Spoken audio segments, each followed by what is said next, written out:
But don't extend yourself too far. Stay in the present with the game and allow whatever information comes to you to be what information you need at that moment. And play it well. Play well with the information you have. Play well as the piece you already are. Learn that. Master that piece. And you will have mastered the entire game. Because as many of you who play chess know, it doesn't really matter what piece you may be playing. Be it the king and the queen, or the rook and the bishop and the knight and all the pawns. You know that even a pawn can win the whole game with the right strategic move. So it doesn't matter what piece you are playing. If you play it well and master that piece, and look at the whole picture of the game and see how that piece fits in whatever game is representative of your relevant path, you will know that any piece that you happen to be is capable of winning the game. And you don't necessarily have to strive to be anything more than you are. Now, conversely, in the idea that a pawn can actually win a game, you can understand holographically that each piece actually has the capability to some extent to enclose and contain and represent the abilities of all the other pieces, at least where it counts, in terms of the idea of whatever the final configuration is of that particular game you are playing within the overall game. So never discount the piece, never think less of a pawn. A pawn can also function like a king in the right circumstances of the game. Allow yourself to see the whole picture. Using this idea, this chess analogy, for all these different levels of consciousness, in creating the player in the higher mind, the game board in the template level reality, the collective rules of the game in the collective consciousness agreements, the individual rules of the piece in the individual agreements relevant to the collective consciousness, and in understanding the physical piece itself that you have chosen to be, and mastering the play of that piece, then you can play game after game after game with each and every new opportunity that comes up. You can look at it as a whole game, the game of your entire life, and you can look at it as games within the game, in different scenarios, different moments, mini games within the overall game. And you can divide that up however you wish, to whatever extent you wish. In any different scenario, in every different circumstance, you can create a mini game of chess for yourself and play it out by mastering the piece that you are in that game. And in essence, you can actually change the pieces that you are from game to game, even though you might have an overall piece for your entire life. You have that degree of flexibility in your free will, in your creative being. You can actually be many different pieces in the mini games within the overall game, even though you might be one kind or two kinds of pieces for the entire game of your life. So be flexible in your imagination with this and use this analogy to your benefit in that way. One of the reasons we are now utilizing this particular analogy of all these different levels of consciousness is to give you an analogy you are somewhat familiar with, to anchor these different levels of consciousness, the oversoul, the individual soul / spirit, the higher mind, the template level reality, the collective consciousness, the individual agreements, and the physical persona. To anchor this chess game analogy to those concepts so that you can create a little bit more of a visual representation, a little bit more of a grounded, as you say, down-to-earth representation. And what would really be a good exercise to go along with this would to actually be to lay out a chessboard, to lay out the pieces, and even to play a game with someone, and in playing that game, really understand, really begin to feel all the different layers behind you, above you, that are creating this whole scenario, all the way up to the oversoul that is playing many games at once, to the individual soul that has chosen to play chess in this way, to the higher mind that has chosen to be the chess player, the strategist, to the actual template reality game board you see before you that is being created as your blueprint to play this game out as you play on the field of life, the board of life. to the idea of the general rules that you understand for playing the whole game, to the idea of the specific rules you understand for playing your particular pieces one at a time as you play the game and each of the rules that go with them, and to the physicalness of each piece, the size, the shape, the weight, the color, the material, how it feels in your hand when you move it, how it relates to the other pieces, not only your own, but also the other players. And to use this analogy when you are playing the game as an exercise, as a meditation, in a sense, to lock you in, to anchor you into these different levels of your consciousness, so that by doing so physically, by playing the actual physical game of chess, you will actually strengthen the bonds between all these different levels. You will start to equalize the frequencies, in a sense, or allow the frequency thresholds at each level to match more cleanly, more closely, to align more closely, so that there's greater communication up and down the line, from the oversoul all the way down through to the physical personality, and from the physical personality all the way back up to the oversoul. So that thus then, as you play this physical game of chess, literally, you are also strengthening your ability to see your position in the game of life, and strengthening your ability to use your talents and express yourself strategically, efficiently, in a relevant way, in relation to all other pieces, in a way that works best for you and works best for all the other pieces as well, in playing out certain games.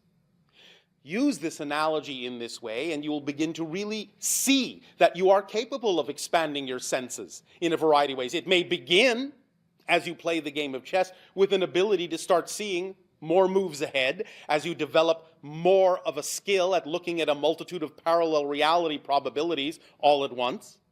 But as you develop that, as you begin to master that ability, you will see that that will start to leak, because you know of the connections through the idea of the levels of consciousness.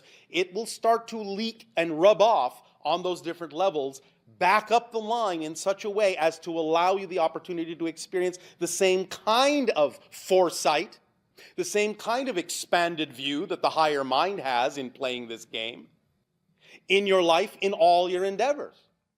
Looking moves ahead, seeing all the juxtapositions and all the different relationships, and what the different ideas and outcomes and results can be from all those different probabilities, so that it can act as a guide for you and allow you to know specifically, more easily, what represents your preferred vibration, what does not, so that you can truly begin to play the game of life in a very masterful, easy, effortless, joyful, creative, expansive way, even as you ponder each move, and allow yourself to remain in the present totally with that move, so that you're truly relishing all the different ideas of what that one move can do, of what that one piece is capable of.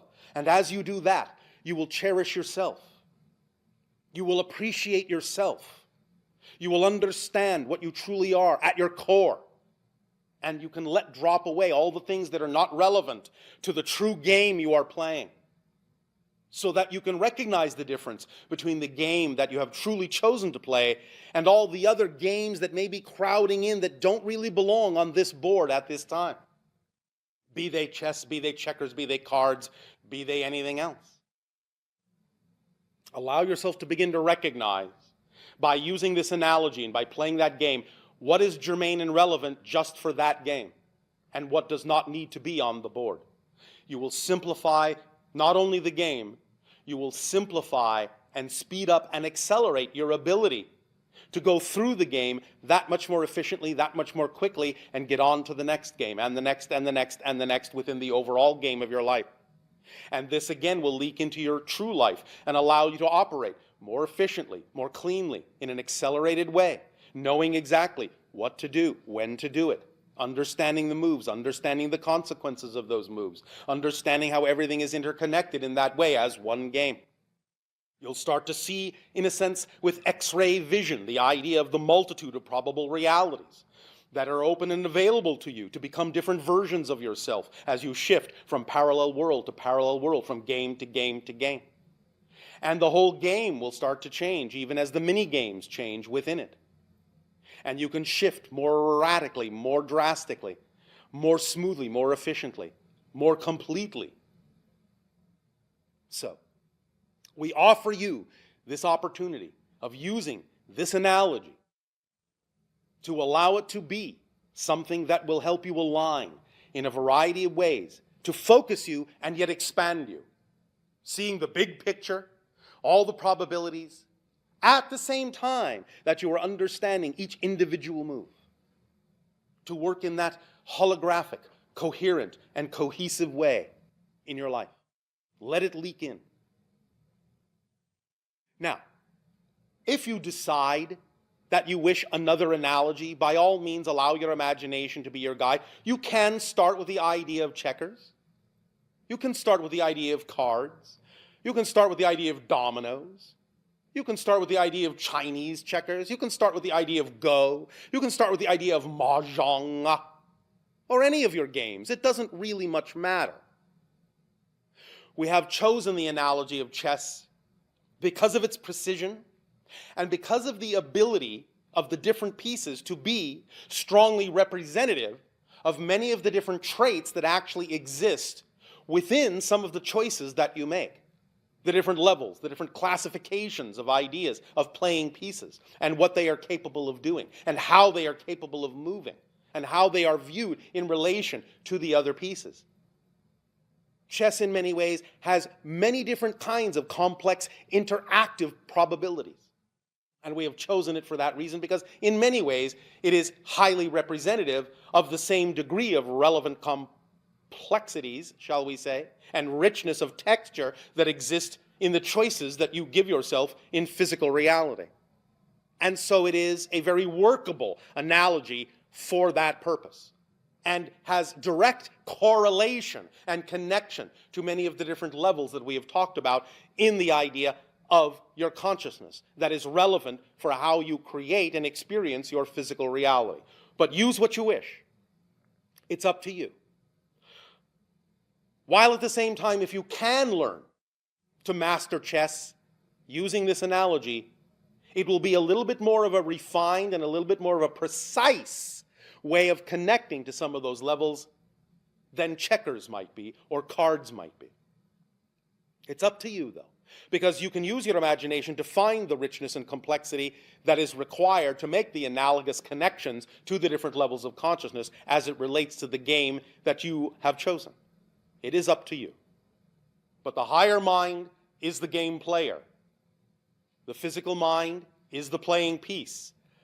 But that doesn't mean in the negative context that you are the higher mind's pawn, except in the idea we have already shared with you that a pawn can also contain the power of a king.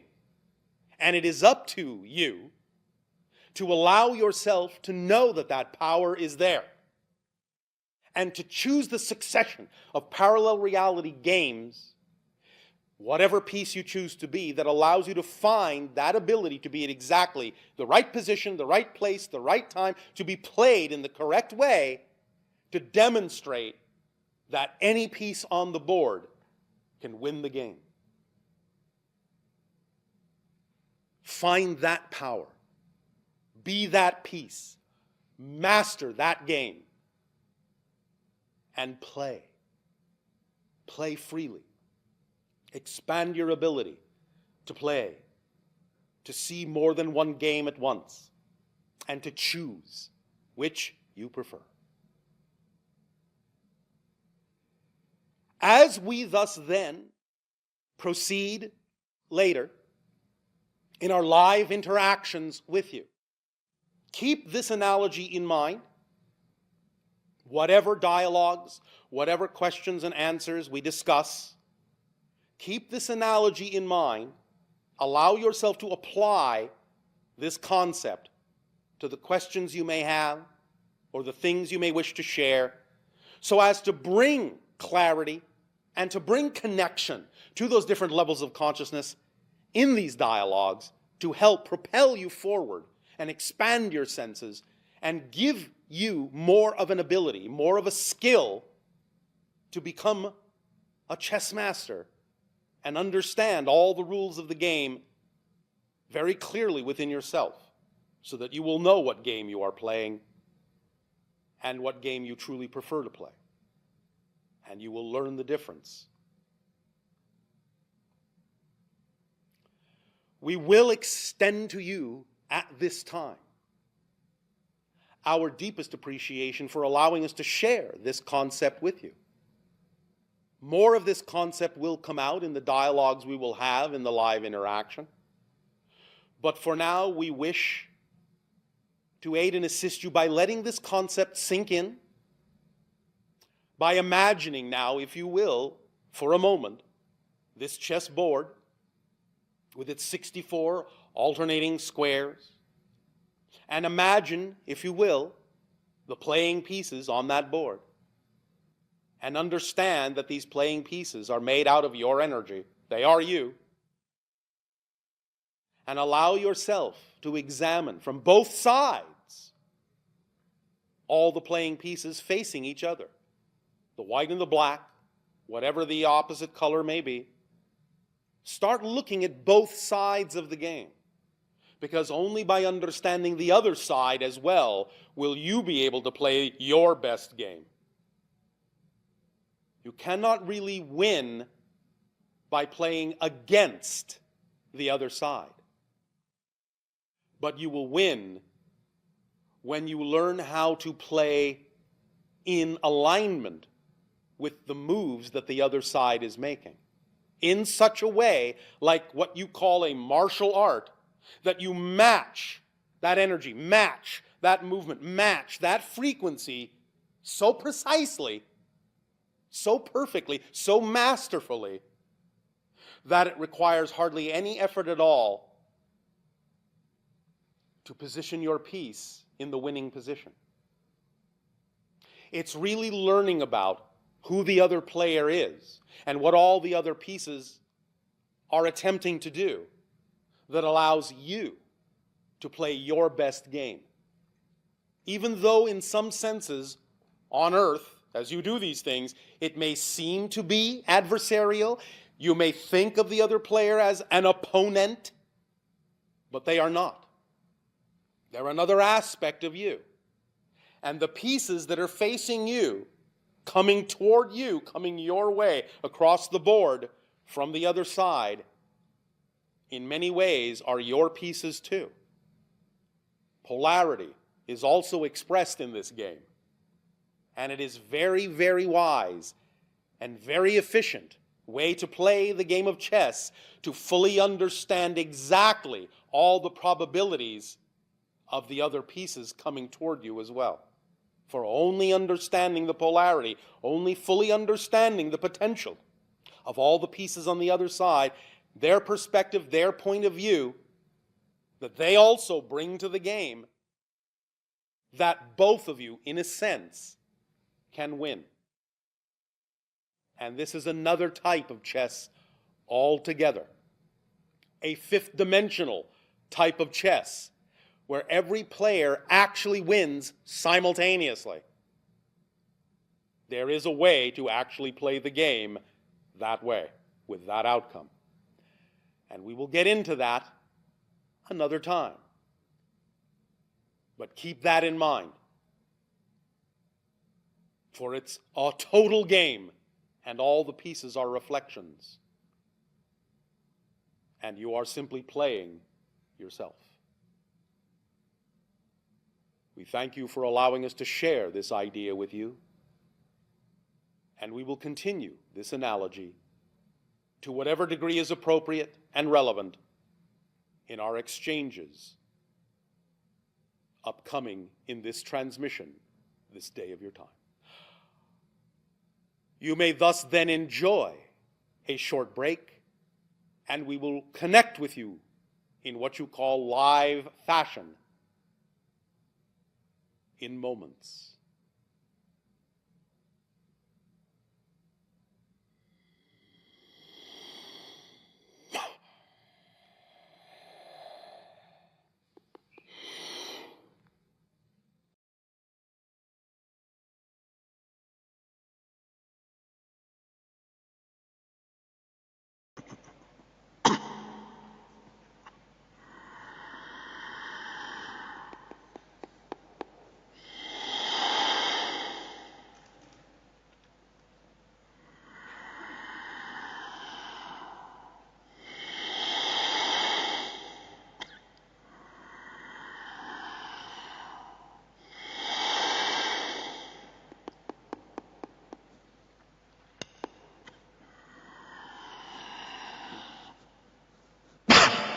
will say good day to you this day of your time. How are you all?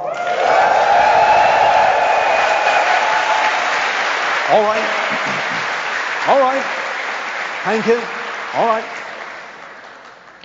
We thank each and every one of you individually and all of you together collectively for the co-creation of this interaction this day of your time.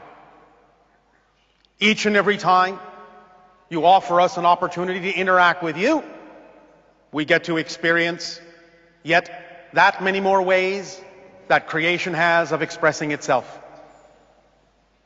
We would like to begin this transmission, as we have titled it, Amplifying First Contact, with suggestions for what you can do to help accelerate, magnify, and amplify the probability of open contact between your civilization and other extraterrestrial civilizations such as our own. This requires action on your part. And if you are excited and passionate about allowing the contact that you are experiencing with us right now to transform into something more physical, so that we may together become something more than either of us individually can become, then by all means allow yourselves to begin to communicate with different organizations on your planet, with different governments on your world, to let them know that you know we exist, that you know many of us are here, and that you are asking, requesting the idea of disclosing the information that many of your governments already know about our existence in whatever manner is appropriate for your world, but that they do allow themselves to speak openly to some degree of the fact that most people on your planet know that there are extraterrestrial beings that have been with you for generations, thousands of years, that this is not really a secret, even though many people on your planet would like to keep it that way, for fear, for many negative reasons. But you, in your exploration of spirituality, in your exploration of the expansion of your consciousness, in the willingness to become more of who you truly are starting to sense that there is more than just your bodies, more than just your physical minds, and that as you stretch your senses out, you begin to perceive that there are also other consciousnesses all around you in different dimensions who are aware of you and are open to the idea of making contact more solidly, more firmly, if you would only drop all of the assumptions, drop all of the barriers that you create with your belief systems, with any fear-based definitions, and open up to the idea of the existence of other beings more fully, then you will begin with your senses to perceive things that were previously invisible to you, because this is part of the evolution of your species, that you can begin to perceive things you did not know were around you all the time, coming and going. There is a lot of activity right here, right now, all the time, that goes unnoticed by you because your senses are operating on a frequency level that is too low to perceive these things in general.